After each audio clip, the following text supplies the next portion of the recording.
What is your desire? Do you know? Do you see it? Can you feel it? Can you say it?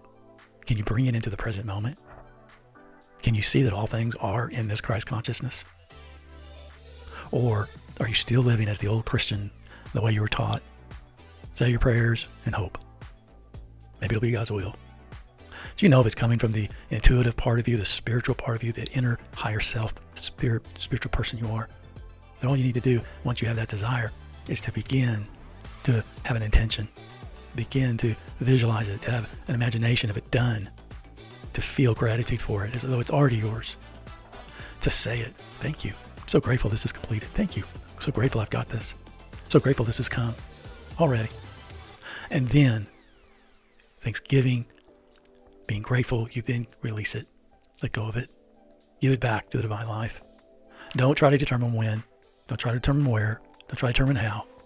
You see, a spiritual, if you will, a quantum person doesn't need to do that. Jesus didn't do that.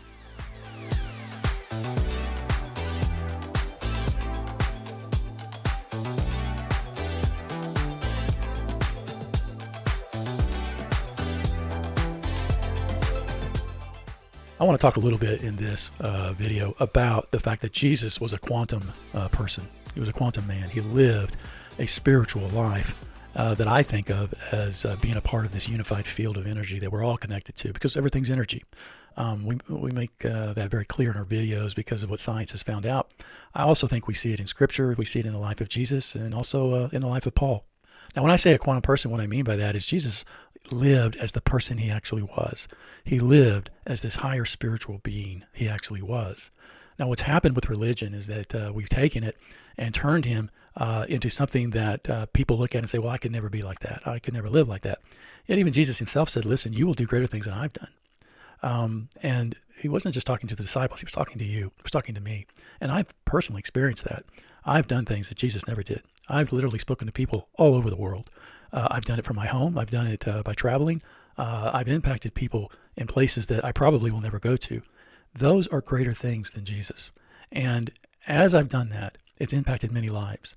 So you see, when Jesus lived, he lived based on this quantum reality, that he was a quantum person. He could live his life based on, if you will, the reality of what the universe was actually made of and what it was all about, which was all of it in him. Now, I want to use a scripture from Matthew 15, starts in verse 21, goes through verse 28. And it's about the Syrophoenician woman who was a Gentile, and she came to Jesus because her daughter was sick. She called it possessed by a demon. They tended to do that back then. They didn't know what else to call it. But it's likely she had some sort of disease or some sort of illness, possibly some sort of trauma that had caused her to endure these things.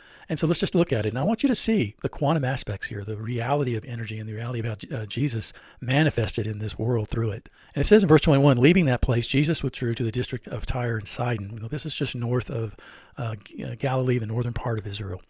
And a Canaanite woman from that region came to him, crying out, Lord, Son of David, have mercy on me. My daughter is miserably possessed by a demon. But Jesus did not answer a word. It's interesting. Quantum people will do that. People who are spiritual will do that. Sometimes it's important for us to realize when we should say something and when we shouldn't. When you live as a spiritual person, you don't live codependently. You don't seek people's validation and you don't seek their approval. You live from within. So his disciples came and urged him, send her away, for she keeps crying out after us. Now, this is really an example of their flesh, or if you will, their ego, getting in the way and saying, hey, why don't you, get rid of her? She keeps crying out after us. And the ideal here there is keeps crying means she cries and keeps crying, and it's screeching. It's the idea of screeching, like a bird screeches. It kind of hurts your ears. And they're like, man, this is really a problem. But you just tell her to go away. Instead of them going to her and saying, hey, is there something you can do for this woman? We know you're here for Israel and for Jews, but maybe there's something you could do for her. That they were very, very unmerciful, and came to him and said, just get rid of her. We don't want to deal with it. Very, very typical of our ego. Now, Jesus answered and said, I was sent only to the lost sheep of the house of Israel. Now, this was true. You have to realize Jews had nothing to do with Gentiles, and she was a Gentile of probably Greek origin. She lived in what is now present-day Lebanon, and it wasn't typical of him to do anything for the Gentiles, although there's times when the Gentiles came to him and he helped them. He would heal and do the things that they asked him to do. Now, he told this woman, listen, I'm not here for you. I'm here for the Jews. I came for them. And that was true. He did. And the woman came and knelt before him. Now, this is not worship. This is her humbling herself before him and trying to get his attention. She said, Lord, help me. You see, she didn't take no for an answer. She wasn't going to be deterred just because Jesus made that statement. And really, the fact that he's even talking to her would have gone against all social customs at the time. So there would have been a bit of a hush in the crowd to see that he was even speaking to a Gentile woman. And then Jesus responds again and says, listen, it's not right to take the children's bread and toss it to the dogs. And it was not uncommon in those days for Jews to see Gentiles as dogs. They were those outside of, if you will, the covenant promises. They were not Jews.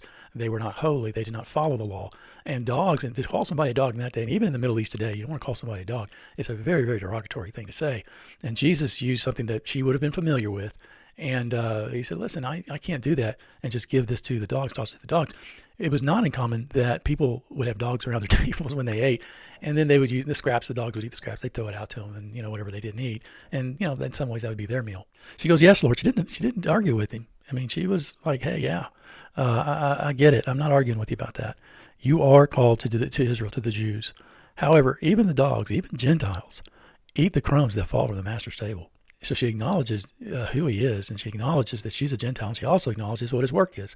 But she says, listen, even as Gentiles get a little bit of the crumbs now and then.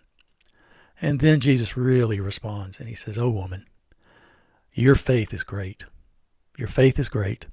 Here, you have the ideal. He looks at her, and instead of saying dog, he calls her woman. He says, oh, woman.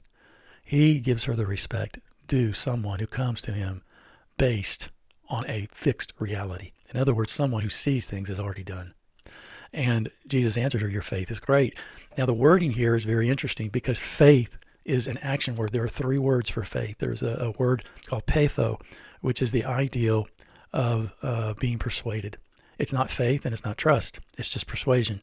It's similar to someone who looks at maybe an airplane and says, yeah, that airplane can get me from point A to point B. I believe that.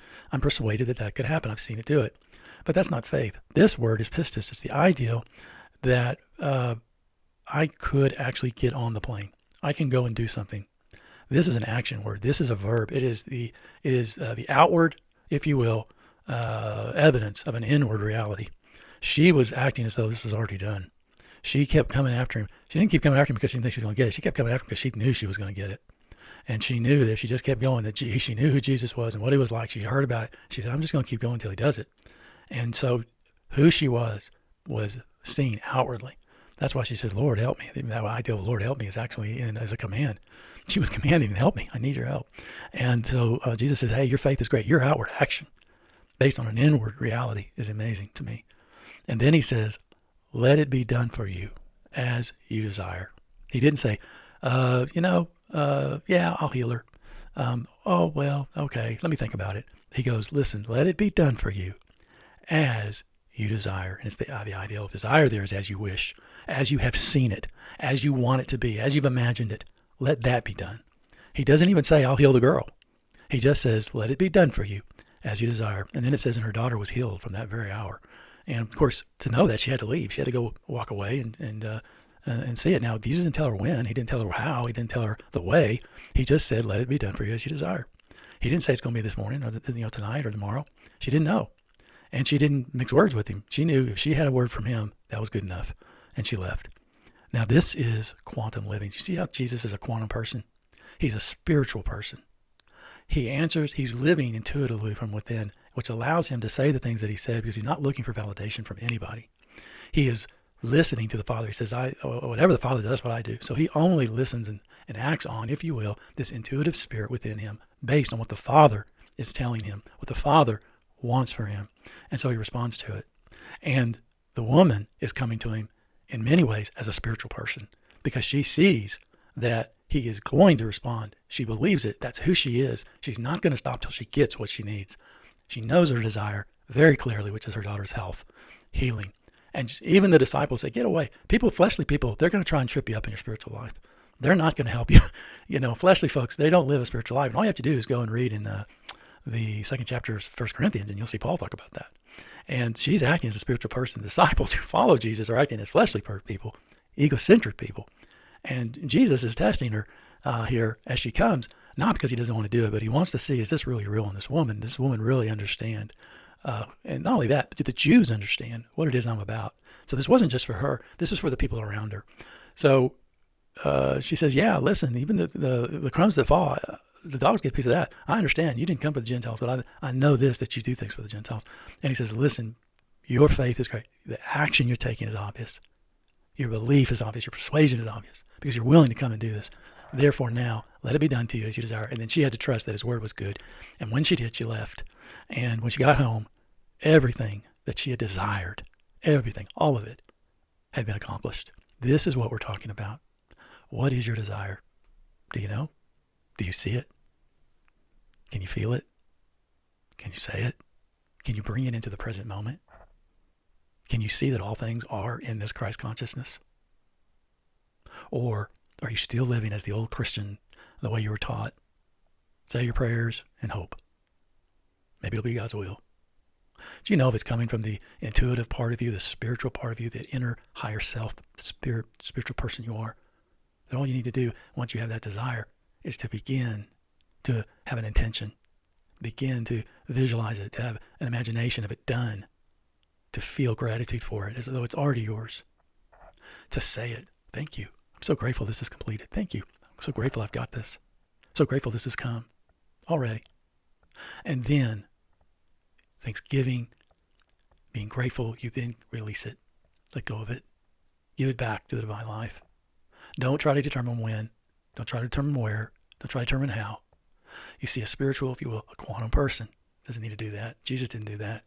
This woman didn't do that. You can live as the person you already are. As this woman, she left, and Jesus said, let it be done based on your desire. That's a really open-ended thing. Don't think too small. Think big. Go big. You're a quantum person. Go big. Don't cause God to have to go small with you. Go big with God. And I'm not talking about getting the car you want, the house you want. That may be part of it. I don't know. But I know this. What she wanted was not for herself. What she wanted was for her daughter. And did you know most of the time the things that we really want benefit other people? That's what I found. Why? Because we're in union with not just Christ, we're in union with them. All things are one. And the quantum unified field has taught us that. Do you see it? This is the natural way to live. This is the spiritual way to live. This is that quantum reality that we all live in. And then this woman went home, and from that very hour, her daughter was healed. I encourage you, live inwardly by this action of faith as the person you already are. Begin to see it, feel it, say it, and then release it to the divine life. The life that is within you and you in that life.